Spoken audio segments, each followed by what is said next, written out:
Hi, my name's Dollin, and I'm here to talk to you a little bit about mentoring. Before I do, I'd just like to give you some background on a little bit about me. I believe that's influenced how I go about my mentoring. I was born in 1973 to two wonderful parents who are still together now, unbelievably, and it was a very secure, wonderful upbringing. But I was born in Belfast, the top of the Shankill Road, in a time known as the Troubles. So quite soon my parents decided it wasn't probably the best place to bring up children, and we moved back over to the UK.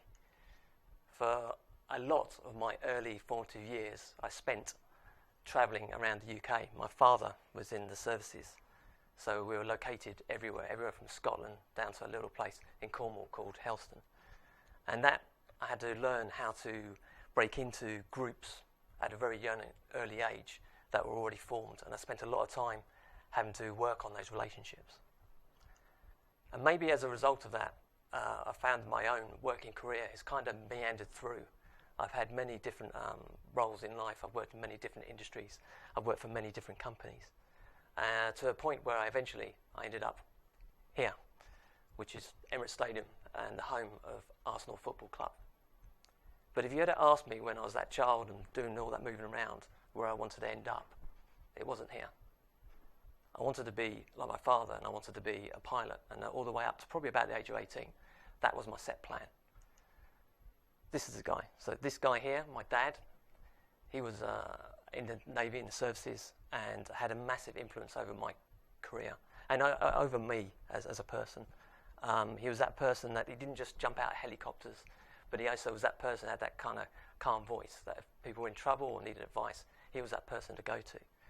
So all the way through, up to where I'd sort of finished college, the plan was I would follow in his footsteps. But when I did apply, and I got a distinction in my college, and I went there, because I didn't get a particular grade at GCSE, that was it. I couldn't go through. And I guess that's the interesting thing about life, these kind of the best laid plans of mice and men, right? But I don't think my story is unusual. I mean, I don't think there's many people that actually are sitting out there today that can say that they had a plan at the beginning, and that's where they ended up being. You know, they didn't pivot, they didn't strike it lucky, they didn't sidestep, they didn't just settle. I think what you find is that there's other things like death, separation, failure, even rejection, or change our plan that we have in life. And there's a gentleman here, this photo that you see above us, called Joseph Campbell, who's a kind of American writer. He came up with this sort of phrase which said that we must be willing to let go of the life we planned so as to have the life that is waiting for us. And this is something I really strongly believe in. So let's just take one else. Let's take rejection, for example. If you go into Google and look at Google and what the word rejection and how it's been related to in books, you see that rejection has been on the increase. There's also, if you look at the medical study around sort of rejection and the impact it can have on our own lives, that there's even a scientific study to show that the pain of rejection is no difference to breaking your arm. The dorsal anterior cingulate, that's at the back of your brain, and the anterior insula, which is also just next to it, these two regions in your brain react in the same way to physical pain. So it's no wonder that when we suffer rejection, it's kind of heartbroken. So with that, and with all these kind of things that influence our lives, I would love to be able to stand here and just say to you, I have a defined path. That, you know, I have steps that I can take you from A to B that makes you that better person. But I'm afraid I don't. I'd also wish I could have a book, you know, a best-selling book, maybe on the virtues of mentoring that we could all go about reading. But again, it's just not something that I think that I can deliver. And this is because of some vital reasons. We are all different. We're down to our DNA, our personal values and the environment that we're brought up in. And most important of all, these kind of complex and unplanned series of events, past and present, that influence our journey.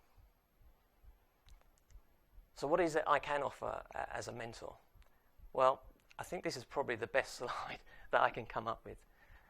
And I don't know if many of you have seen this film, but the words kind of help me when it comes to mentoring. And they go a little something like this. I don't know who you are. I don't know what you want. If you're looking for answers, I can tell you I don't have them. But what I do have is a very particular set of skills. Skills that I've acquired over a long period of time skills that can make me a dream for people like you. If you agree now, that would be the start of it. I will work with you. I will help you, and we will get the best out of you.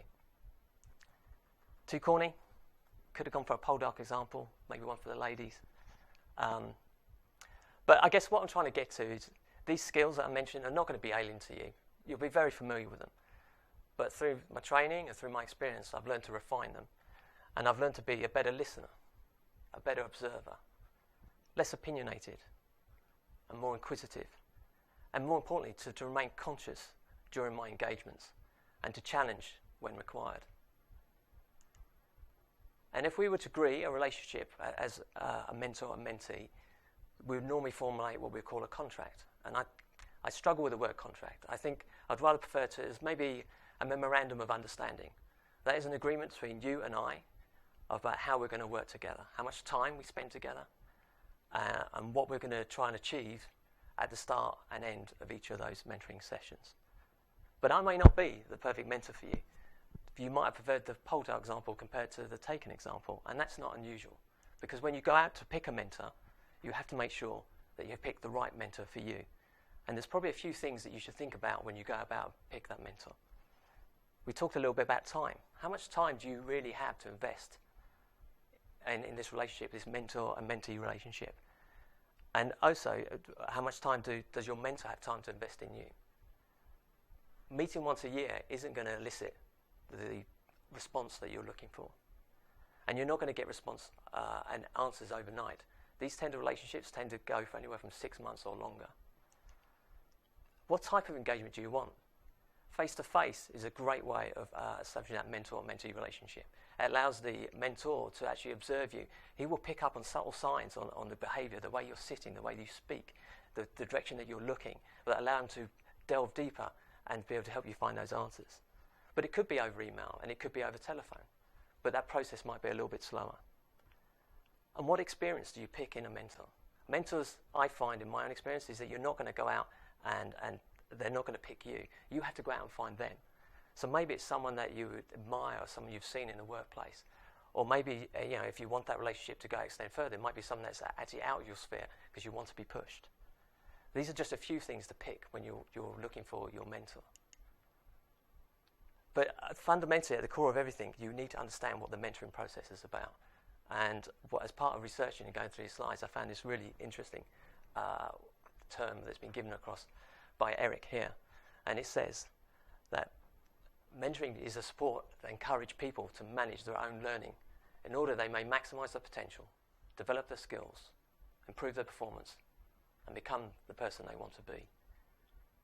I thank you for the time that you spent with me to allow me to talk to you about mentoring. And I just want to leave you with this final sort of phrase, which is, it's not about the destination that defines you, it's your journey. Thank you.